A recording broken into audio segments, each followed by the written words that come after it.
NASA's newest Mars rover, Curiosity, began its launch site preparation in Florida on May 12, 2011.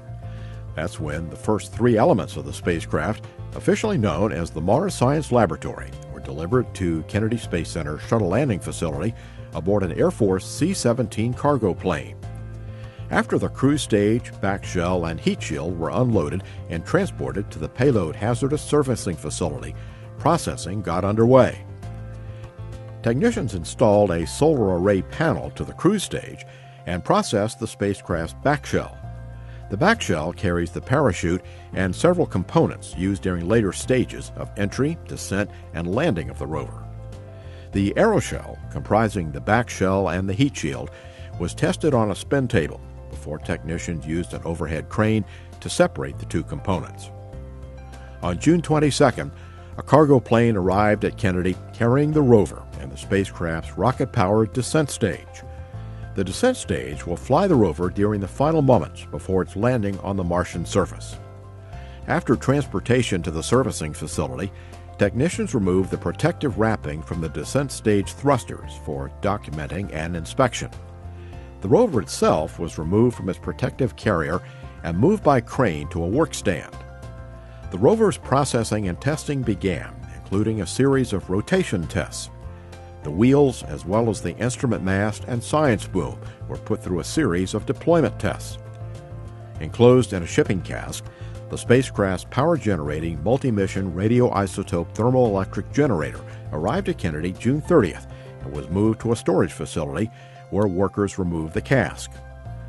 A fit check of the generator was conducted in July. Also in July, the rover's launch vehicle began to take shape. A United Launch Alliance Atlas V with 4 solid rocket boosters attached will loft the Mars Science Laboratory into space. The Atlas V first stage and Centaur second stage were offloaded from the Delta Mariner transport ship at Port Canaveral, just a few miles from the launch site. They were transported to Cape Canaveral Air Force Station and delivered to the Atlas Space Flight Operations Center. A crane was used to position the 106.5-foot-long stage inside the integration facility and lower it onto its launch platform. Several days later, technicians began the installation of the 4 solid rocket motors, using a lifting device to elevate them to an upright position. An overhead crane lifted the Centaur upper stage of the rocket, and technicians attached it to the lower stage. In the payload processing facility, the dual sections of the Atlas V payload fairing that will protect the spacecraft during launch and ascent were prepared. Technicians helped guide the rocket-powered descent stage over Curiosity for integration. Then they positioned the back shell as it was lowered over the rover for encapsulation. Technicians cleaned the fairing acoustic protection system to meet NASA's planetary protection requirements. The spacecraft's cruise stage was joined to the aeroshell containing Curiosity. The cruise stage provides solar power, thrusters for navigation, and heat exchangers to the rover during its flight from Earth to Mars.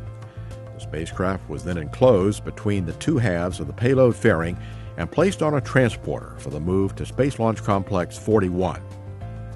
As dawn broke on November 3rd, the payload was ready to be lifted at Space Launch Complex 41's vertical integration facility.